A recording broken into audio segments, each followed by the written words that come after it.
Buenas tardes, amigos. El motivo de la reunión es lo que dice Vicente. Estamos yendo por todos los puertos para hacer estas reuniones para convencer a la gente de que vaya a la manifestación. Porque la manifestación no la estamos jugando. Le estamos poniendo un órdago a fuerzas muy poderosas, del dinero, del gobierno, de la burocracia y de todo el mundo. Vamos a hacer una rueda de prensa el lunes. En esa rueda de prensa vamos a explicar que haremos la manifestación, que no estamos de acuerdo, que no queremos y tal, y no podemos ser 7 ni 70, ¿no? Tenemos que ser allí mucha gente, porque ellos tienen que ver que efectivamente esto es serio y esto es contundente. El otro día estaba yo poniendo en otro puerto un ejemplo de que no sé si vosotros os acordáis de octubre del 2005, cuando se hizo el bloqueo de puertos, que se hizo una asamblea de toda la Comunidad Valenciana en Gandía, porque es el centro, un sábado, y ahí se estaba discutiendo si se bloqueaban los puertos o no, era el tema del combustible. Y cada uno dijo lo que pensaba, y yo también dije lo que pensaba. Y lo que pensaba yo era que, yo dije, bueno, si queréis bloquear los puertos, hacerlo, pero puede haber consecuencias en sanciones y puede también haber consecuencias en responsabilidad civil por los navieros que no pueden salir ni entrar. Y no se acordó bloquear los puertos. Nos fuimos de allí, nos hicimos una paella y no se acordó bloquear los puertos. Eso fue el sábado. Y el lunes por la mañana pues salís al mar y empieza la radio a funcionar diciendo que si han salido en Tarragona, que sí, que hacemos, que si vamos, que si no vamos, vamos. Y allá que se fue todo el mundo sin que se hubiera acordado, digamos, que con el orden preciso, ¿no? Y bajo la fórmula. Pues esto que estamos haciendo aquí ahora, sabéis que se ha constituido en el mes de mayo la interfederativa de la Comunidad Valenciana, son las 3 cofradías, las 3 federaciones. Lo que estamos intentando es hacer algo que sí que esté estructurado, que sí que esté bien organizado, no solamente la manifestación, sino todo lo que se está haciendo, que es mucho, en papeleo y en cosas de estas.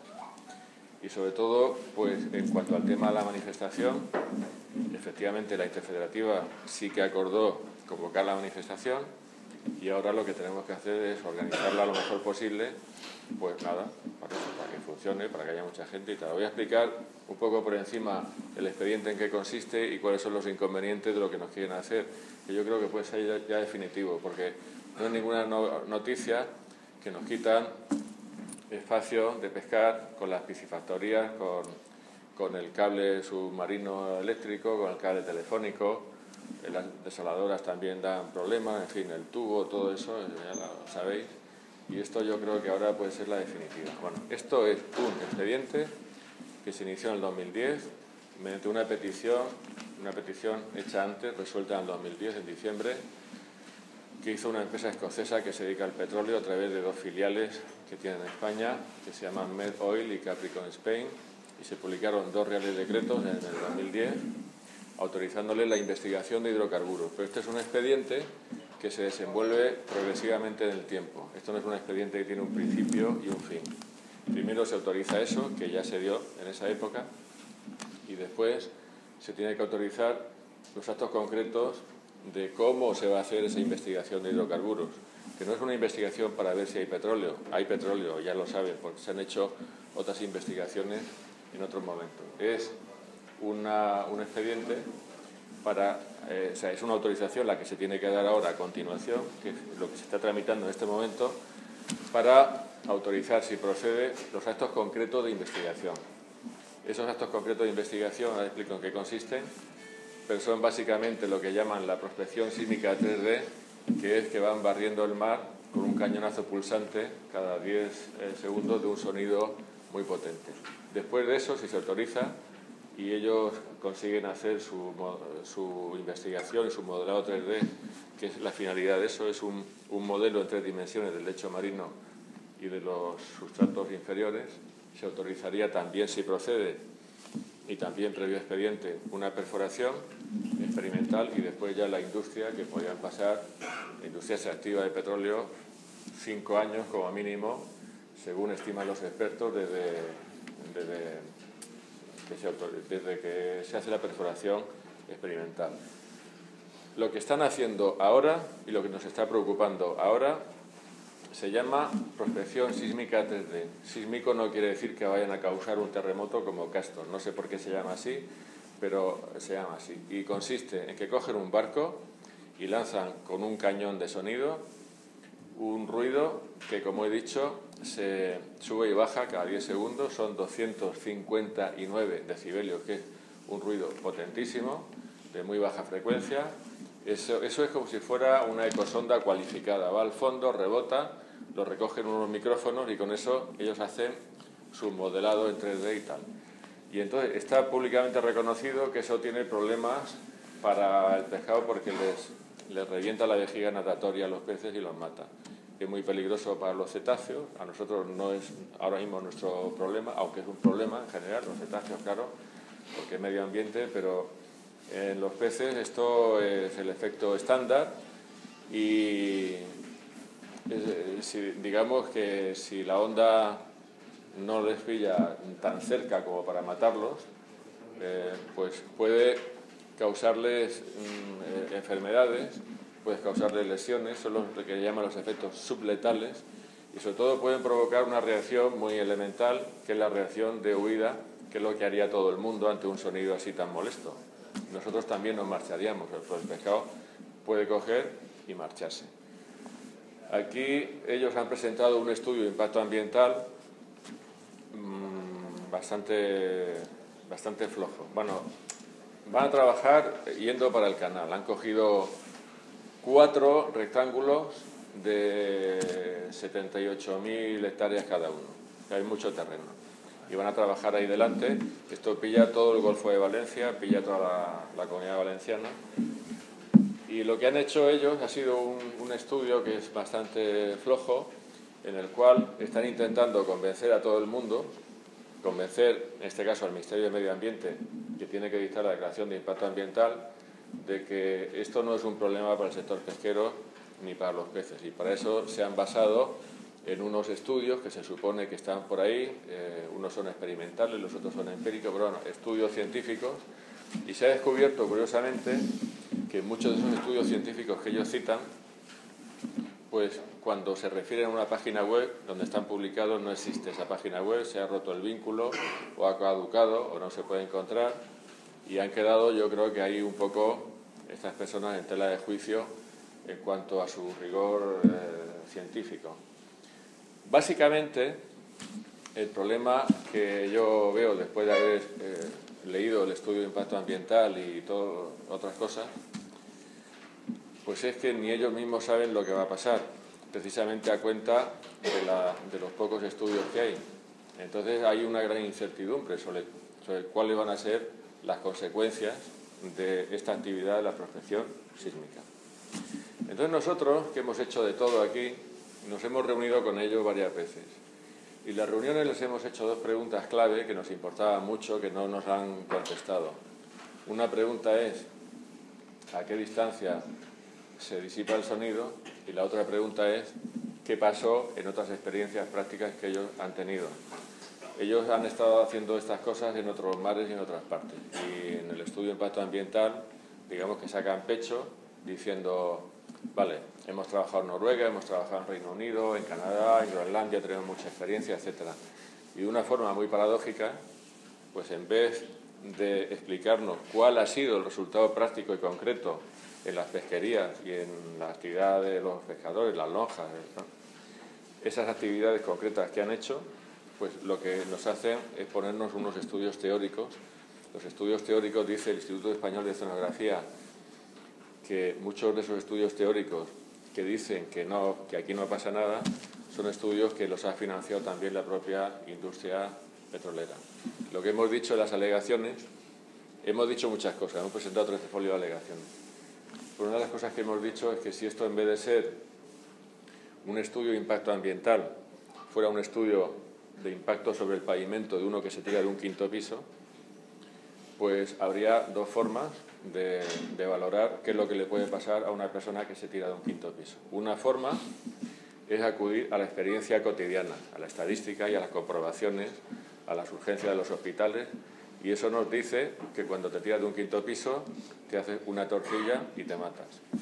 Y la otra forma sería, para determinar qué puede pasar en esa situación, el hacer un estudio muy complicado de la gravedad terrestre, de la velocidad de caída de los cuerpos, del sentido del viento, de la velocidad del viento, de la densidad del aire, de la salinidad del qué sé yo, para poder llegar a las conclusiones que le dé la gana al que hace el estudio.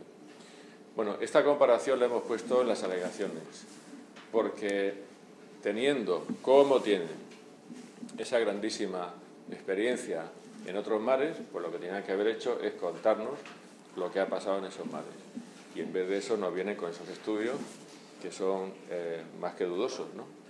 Entonces, cuando estábamos reunidos con ellos, por ejemplo, en el mes de julio nos hicieron una exhibición, nos pusieron un PowerPoint que era muy aburrido de escuchar porque era una presentación corporativa de la empresa. Les preguntamos, después que nos dijeron, hemos trabajado en Noruega y no ha pasado nada. Entonces les dijimos, bueno, pero ¿cómo fue lo de Noruega? O sea, un poco más con detalle, ¿no? ¿Cómo fue lo de Noruega en el sentido de que, por ejemplo, cuánto tiempo hubo problemas con las pesquerías porque había menos pescado? ¿Cuánto tiempo tardaron los bancos de pesca en recuperarse? ¿Cuánto tiempo tardaron las lojas pesqueras en normalizarse? Y entonces nos dijeron directamente que no lo sabían. O sea, allí habían mandado a un equipo, que era el equipo de la filial española, a que nos leyera un guión y nos contara unas cosas, pensando que éramos no tontos no, pero medio tontos sí. Y entonces a esto ellos no sabían responder. Y como no sabían responder, nosotros fuimos a comunicarnos con las asociaciones de pesquería de Noruega directamente y nos dijeron que sí, que lógicamente pues había habido problemas, ¿no? Con algunas especies como la caballa que habían desaparecido y todavía no habían vuelto y no se les reconocía. Y una cosa que nos decía en esa carta es: ustedes tienen que cuidar mucho este tema porque la actividad pesquera es una actividad para siempre. Pero la industria petrolera es una industria que tiene un plazo de final, ¿no? Dura 30 años, 40 años, hasta 60 años. Cuando se acaban las reservas que hay ahí abajo, pues se terminó y ya no hay más trabajo, ya no hay más paro, etc. Aparte de que si por casualidad alguien está pensando de que puede haber una transferencia de puestos de trabajo de la pesca, no creo que sea el caso, pero bueno, a la plataforma, pues ayer decía Miguel Rodilla en Gandía, profesor de la Universidad de Valencia, que no, porque el trabajo en una plataforma es un trabajo muy especializado y no va a haber ninguna absorción de mano de obra y tal. Otra cosa que les preguntábamos, que tampoco nos sabían contestar, es una pregunta creo que interesante: ¿a qué distancia se disipa el sonido? Porque es un sonido fortísimo que va viajando por el mar y claro, ellos pueden haber cerrado esas cuadrículas de 78.000 hectáreas cada una y jurar que no van a salir de esas cuadrículas, pero a nosotros nos da igual, porque el sonido sí que puede ser que salga de esas cuadrículas. Y tampoco lo sabían, y si lo sabían no nos contestaron, porque nos decían que no, fíjate, porque como va muy vertical y rebota y luego vuelve. Tú fíjate, ayer Miguel Rodilla, que este sí que sabe, no es como yo, porque es biólogo marino, decía que en la fuente 259 decibelios allá arriba, debajo de la popa del barco, se transforman cuando llegan a los 1000 metros de fondo, que es 800, 900, 1000 metros donde van a trabajar, o sea, son 259 decibelios abajo.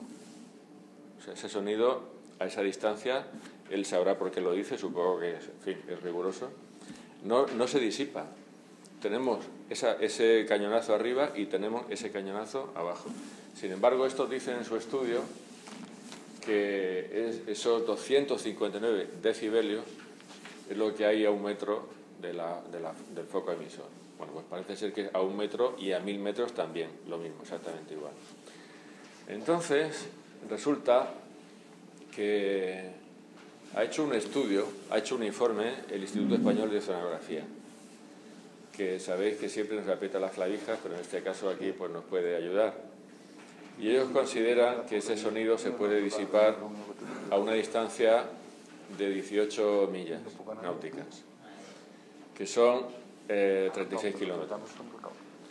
Con lo cual, ellos han dibujado unas cuadrículas en el mar, han cogido los puntos del ice, los puntos de la información del ice, de donde se supone que están los barcos, y establecen un solapamiento, pero muy justo, ¿no? Por los bordes de esos rectángulos, aquí por el borde más bien del sur, claro, y dicen que no hay mucha interferencia con la actividad pesquera.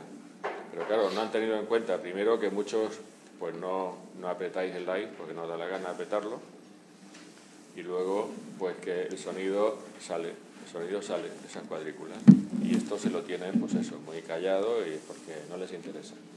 El IEO les ha metido mucha caña en ese informe y, por ejemplo, pues una de las cosas que dice es que sí que es cierto que hay pocos estudios sobre mortalidad, mejor dicho, pocos datos sobre mortalidad masiva, pero no es porque no haya mortalidad masiva, sino porque se han hecho realmente pocos estudios.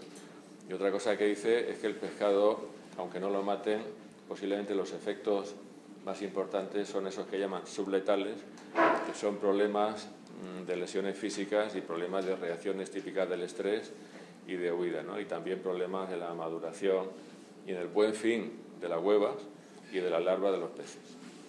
Y de esto ellos en su estudio hablan poco o nada.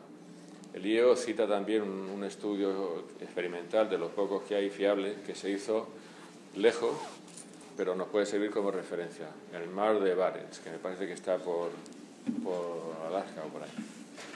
Entonces, era un estudio de las capturas, incluyendo arrastre, no sé si arrastre pelágico o qué, pero bueno, arrastre. 7 días antes de los cañonazos, 5 días durante los cañonazos y 5 días después de los cañonazos. Y se determinaron unos bajones. En la pesca de arrastre cita un descenso de un 78% de las capturas. Y dice que después del 5.º día que habían cesado los ruidos, la pesca no se había recuperado, ¿no? Y eso es un estudio que sí, que cita el IEO. Claro, el IEO concluye diciendo que no se puede tomar una decisión tan cruda como esta en base a unos estudios pues que prácticamente son hipótesis, ¿no? Que son embrionarios. Entonces, ahora mismo tenemos ese problema. Ellos quieren hacer el trabajito a partir del mes de octubre hasta febrero. Y el trabajo nuestro consiste en intentar impedirlo con la manifestación y con todo lo que surja, que hemos hecho. Como ha dicho Vicente, pues hemos impugnado los reales decretos en el Tribunal Supremo, hemos escrito un montón, hemos pedido la nulidad de los permisos, porque desde que dan los permisos en el 2010 hasta que realizan las pruebas estas no pueden pasar más de 2 años, han pasado 4 años, eso lo hemos pedido por escrito, lo pedimos antes de Navidad. Bueno, sobre todo una medida que yo creo que puede funcionar muy bien, que la activamos la semana pasada, es que hemos hecho una queja al Parlamento Europeo a la Comisión de Peticiones. Yo esto ya lo he hecho antes bastantes veces, lo hice, algunos pocos lo sabréis, con la ley de costas y funcionó estupendamente. Y entonces hemos hecho una queja que no es suficiente, claro, con quejarte. La cosa no es decir, pues ahora verás tú, porque voy al Parlamento Europeo y te vas a enterar. No, tienes que tener razón. Entonces la razón que nosotros hemos expuesto no es una valoración de si van a matar más pescado o no, es que es un tema muy objetivo, porque el Tratado Constitutivo de la Unión Europea dice que la competencia en la conservación de los recursos biológicos marinos es exclusiva de la Unión Europea, es exclusiva, no es compartida, es exclusiva. Entonces, estos si están decidiendo aquí en su estudio de impacto ambiental qué va a pasar con la fauna marina, están vulnerando competencias de la Unión Europea, es una cosa muy sencilla. Y lo que hemos hecho ha sido pedirle al Parlamento Europeo que a ver si les da la gana de decirle al Gobierno de España que esto lo pare, porque esto se tiene que decidir allí. No quiere decir que luego allí decidan de otra forma, porque los lobbies allí también funcionan muy bien. Pero de momento se para, y si se para, pues podremos reorganizarnos mejor y todo esto. Entonces, esas alegaciones las están presentando otros también, porque yo las he puesto en el blog y hay muchos ciudadanos que las están presentando. Pero una de las cosas que está pasando aquí es que nosotros en el sector pesquero hemos empezado esta lucha en solitario. La empezamos pues antes del verano. El 17 de junio fue cuando empezamos a presentar escritos pidiendo que nos dejaran ver el expediente. Pero las noticias que se iban produciendo sobre prospecciones sísmicas han hecho que haya mucha gente que esté descontenta y que no quiera, en concreto en Ibiza.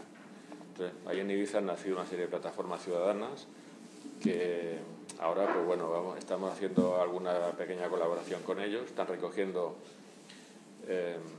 firmas para unas alegaciones tipo que ha hecho el Consejo Insular de Ibiza y la están presentando en el impacto ambiental.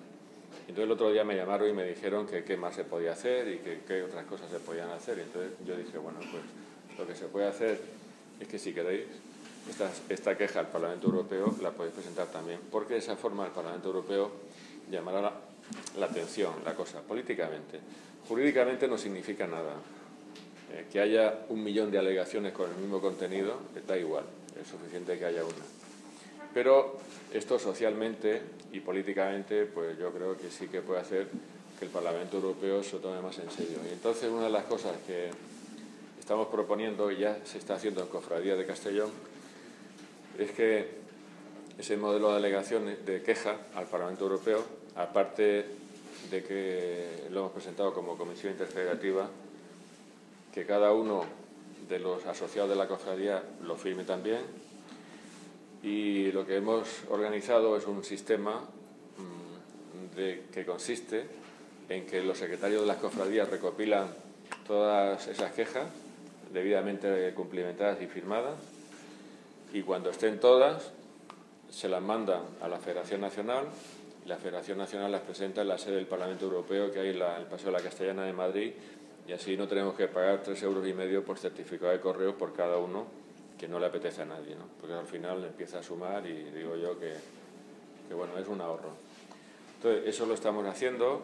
Yo creo que eso podía tener la virtud de parar un poco, de sacar el expediente de la cadena de montaje en la que está ahora, porque estoy convencido de que se podría dictar la resolución de impacto ambiental en la primavera y de que se van a esperar al mes de agosto, cuando están los juzgados cerrados y los abogados de vacaciones, para aprobar el Ministerio de Industria la actividad, y luego ya como quieren empezar en octubre, pues aunque pongamos un recurso contencioso administrativo a principios de septiembre, no da tiempo ni que se admita a trámite, y si conseguimos que Europa, claro que tenemos el inconveniente de las elecciones europeas, que eso va a ser un broncazo, ya verás que nos va a dar el follón. Eso es el 25 de mayo.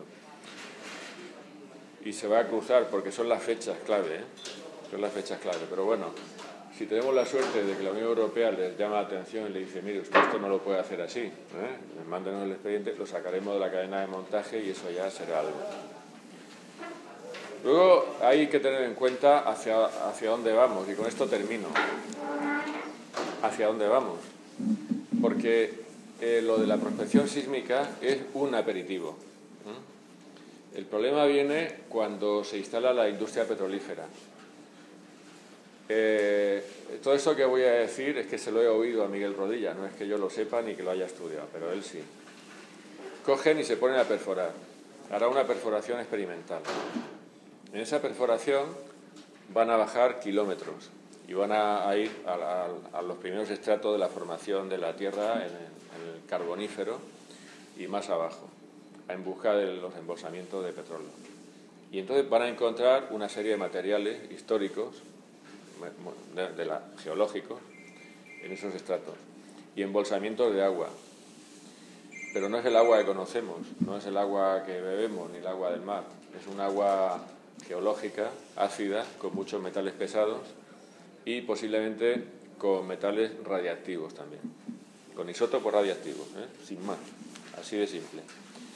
Y entonces esa agua la van a chupar, cuando chupen petróleo, chuparán ese agua, y ese agua, aunque en teoría se depura, según su experiencia, y yo me lo creo, pues no se depura porque los poderes públicos no tienen ahí una exigencia clara ni unos controles, ¿no?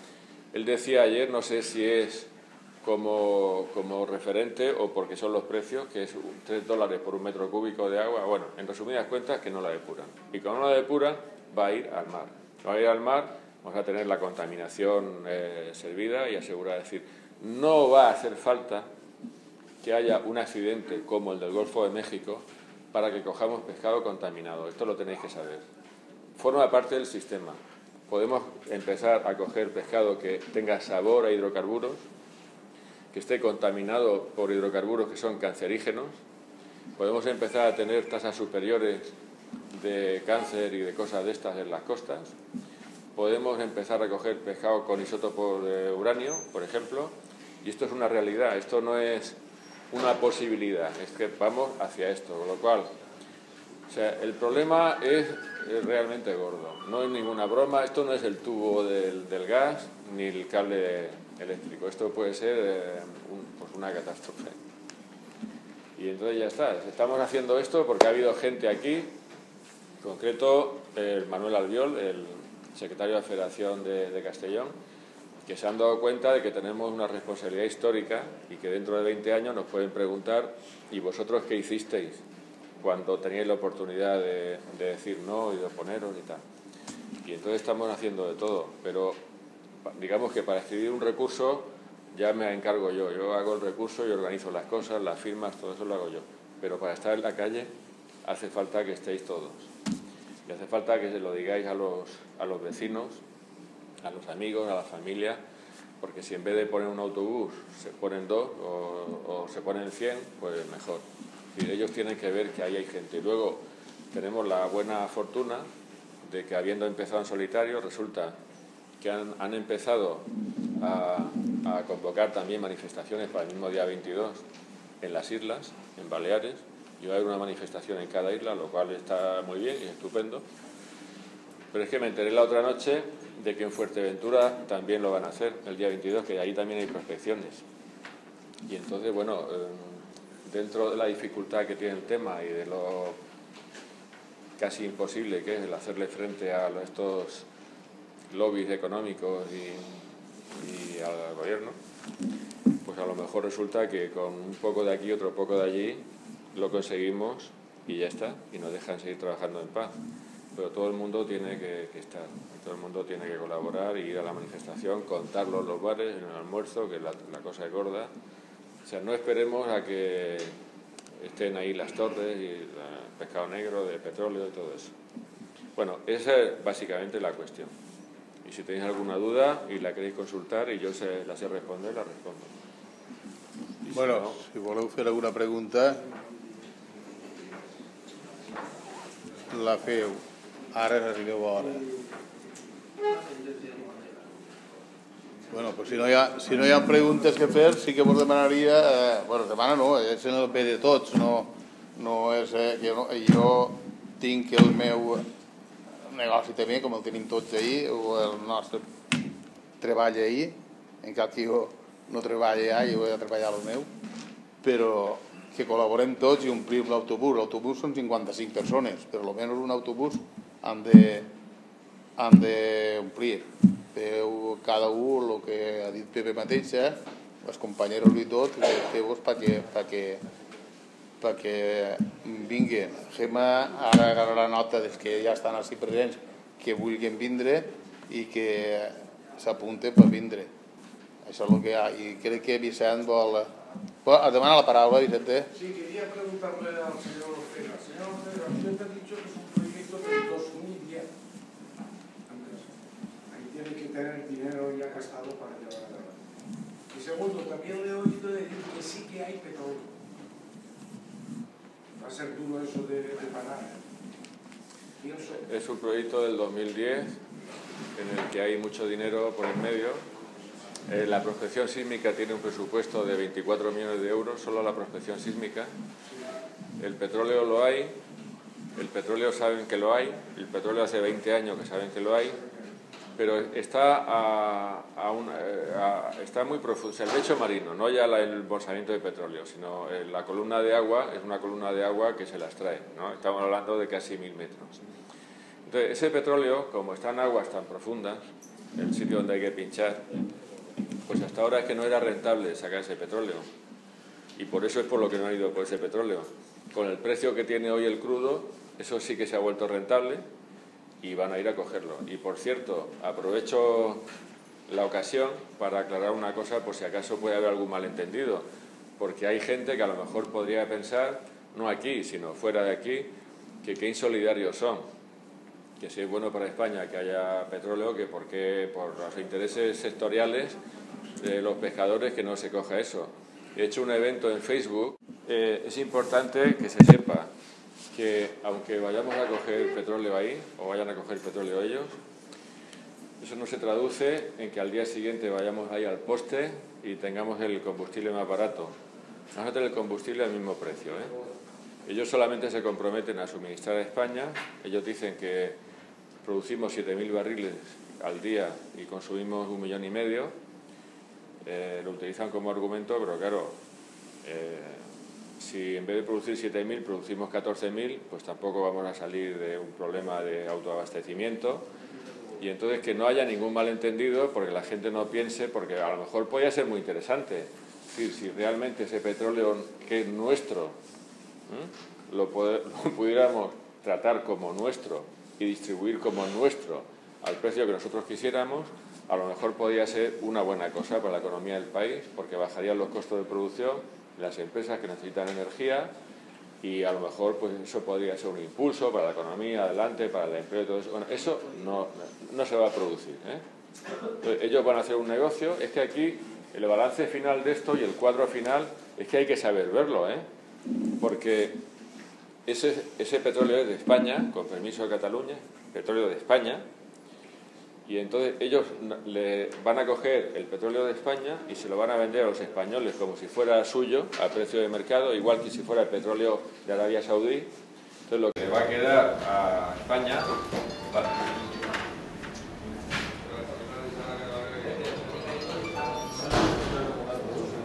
va a ser la contaminación, va a ser los isótopos radiactivos, va a ser la gamba roja carbonizada de tal, y ellos se van a quedar con el tal. Bueno, y luego, como anécdota, que tienen que pagar un canon por la explotación, pero ese canon en el Real Decreto de Hidrocarburos, yo no sé si está actualizado, pero ese canon es de 15 pesetas por hectárea.